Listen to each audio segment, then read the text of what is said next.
మే 2021 2025 current affairs ఈ వీడియోలో చూద్దాం.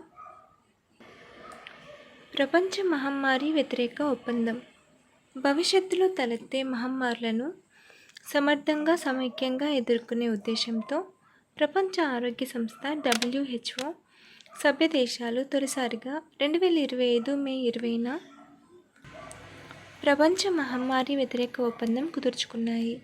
కోవిడ్-19 సంక్షోభం అనంతరం 3 ఏళ్లుగా సాగుతున్న చర్చలకు పర్యవసానంగా ఈ ఒప్పందం కుదిరింది. WHO పాండమిక్ అగ్రిమెంట్కు ప్రపంచ ఆరోగ్య సమ్మేళనం ప్లీనరీ సమావేశం ఆమోదం తెలిపింది. ఈ ఒప్పందంపై జరిగిన ఓటింగ్లో 124 దేశాలు అనుకూలంగా ఓటేయగా 11 దేశాలు గైర్హాజరయ్యాయి. దీనిపై ఏ ఒక్క దేశమూ అభ్యంతరం వ్యక్తం చేయలేదని WHO తెలిపింది. 78వ ప్రపంచ ఆరోగ్య సమ్మేళనంలో తీసుకున్న ఈ నిర్ణయంతో 3 ఏళ్లుగా సాగుతున్న చర్చలు చివరి స్థాయికి చేరాయి. మహమ్మారులను ఎదుర్కొనేందుకు మరింత మెరుగైన సమన్వయం సాధించేందుకు ఈ ఒప్పందం సహాయపడుతుంది. AI ఆధారిత డయాగ్నోస్టిక్.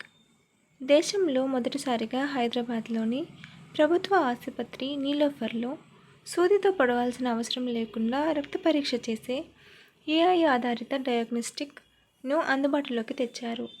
అమృత్ స్వస్థ్ భారత్ కార్యక్రమంలో భాగంగా ఈ సాధనాన్ని క్విక్ వైటల్స్ సంస్థ ద్వారా ప్రయోగాత్మకంగా అందుబాటులోకి తెచ్చారు. రక్త పరీక్షలు చేయించుకుంటే రిపోర్టుల కోసం ఎదురు చూడాల్సి ఉంటుంది. కానీ ఈ PPG పరికరం మన ముఖాన్ని స్కాన్ చేసి 1 నిమిషంలోపు ఫలితాలు అందిస్తోంది.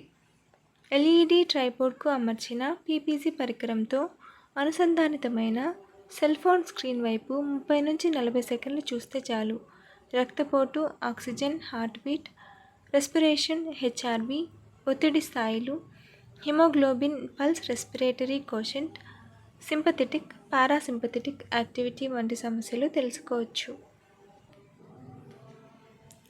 ISSF జూనియర్ ప్రపంచ కప్ షూటింగ్. ISSF జూనియర్ ప్రపంచ కప్ షూటింగ్లో భారత్ ఖాతా తెరిచింది. అరంగేట్ర షూటర్ అడ్రియన్ కర్మాకర్ 50 మీటర్ల రైఫిల్ ప్రోన్ ఈవెంట్లో రజతం సొంతం చేసుకున్నాడు. ఫైనల్లో 626.7 పాయింట్లు సాధించిన 20 ఏళ్ల అడ్రియన్ రెండో స్థానంలో నిలిచాడు. 0.3 పాయింట్ల తేడాతో అతడు స్వర్ణాన్ని కోల్పోయాడు. జెస్పర్ జోనాసన్ స్వర్ణాన్ని సొంతం చేసుకున్నాడు. గ్రిఫిన్ లేక్కు కాంస్యం దక్కింది. ఇదే విభాగంలో రోహిత్ కన్యాన్ 12వ స్థానంలో నిలిచాడు. ఇద్దరు విఖ్యాత శాస్త్రవేత్తల మరణం. అణుశాస్త్రవేత్తగా ఖ్యాతికెక్కిన MR శ్రీనివాసన్, ఖగోళ భౌతిక శాస్త్రవేత్తగా ప్రసిద్ధిగాంచిన జయంత్ విష్ణు నార్లికర్. దేశ విజ్ఞాన రంగంలో ప్రసిద్ధి చెందిన ఇద్దరు శాస్త్రవేత్తలు మే 20న మరణించారు. ప్రముఖ ఖగోళ భౌతిక శాస్త్రవేత్త డాక్టర్ జయంత్ విష్ణు నార్లికర్ పూణేలో, ప్రసిద్ధ అణుశాస్త్రవేత్త MR శ్రీనివాసన్ ఊటీల్లో కన్నుమూశారు. డాక్టర్ జయంత్ నార్లికర్ 1938 జూలై 19న జన్మించిన డాక్టర్ జయంత్ నార్లికర్ తన తండ్రి విష్ణు వాసుదేవ నార్లికర్ పనిచేసిన బనారస్ హిందూ విశ్వవిద్యాలయంలో చదువుకున్నారు. తదనంతరం ఆయన పై చదువుల కోసం కేంబ్రిడ్జ్ విశ్వవిద్యాలయానికి వెళ్లారు.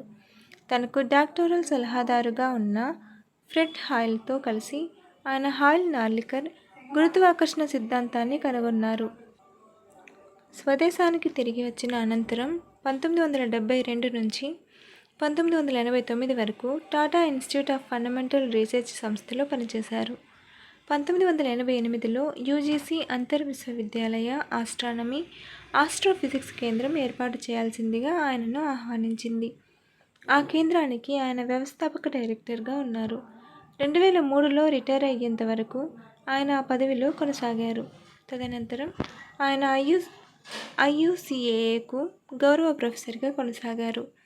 1965లో కేంద్ర ప్రభుత్వం ఆయనను 26 ఏళ్ల పిన్న వయసులో పద్మభూషణ్ అవార్డుతో సత్కరించింది.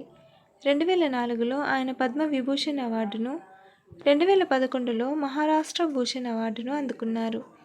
మరాఠీలో రాసిన ఆయన ఆత్మకథకు 2014లో సాహిత్య అకాడమీ అవార్డు దక్కింది. టైమ్స్ జాబితా. దాతృత్వ దార్శనికుల్లో అంబానీ, ప్రేమ్జీ. ప్రపంచవ్యాప్తంగా దాతృత్వంలో మిన్నగా ఉంటున్న అత్యంత ప్రభావశీలురైన 100 మందితో కూడిన జాబితాను టైమ్స్ మ్యాగజైన్ 2025 మే 20న విడుదల చేసింది. ఆ జాబితాలో మన దేశం నుంచి ముఖేష్, నీతా అంబానీ దంపతులు, విప్రో మాజీ చైర్మన్ అజిమ్ ప్రేమ్జీ, జెరోదా సహా వ్యవస్థాపకుడు నిఖిల్ కామత్ ఉన్నారు. ఫౌండేషన్లు, లాభాపేక్ష లేని సంస్థలను స్థాపించిన వారు ఎంతో ఉదారంగా అవసరంలో ఉన్నవారిని ఆదుకున్నారని the Time 100 most influential people in philanthropy 2025 జాబితా వెల్లడించింది.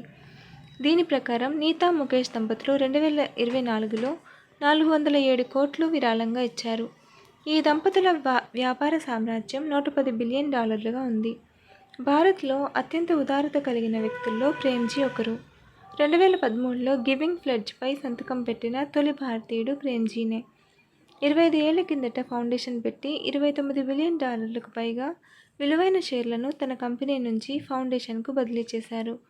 2023-24లో సాంప్రదాయ విరాళాలతో పాటుగా $109 మిలియన్ విద్య, ఆరోగ్యం తదితర రంగాల్లోని 940 సంస్థలకు విరాళం ఇచ్చారు. 2023లో 36 ఏళ్ల వయసులో గివింగ్ ప్లెడ్జ్పై సంతకం చేసిన అత్యంత పిన్న వయస్కుడైన భారతీయుడు, జెరోదా సహా వ్యవస్థాపకుడు నిఖిల్ కామత్.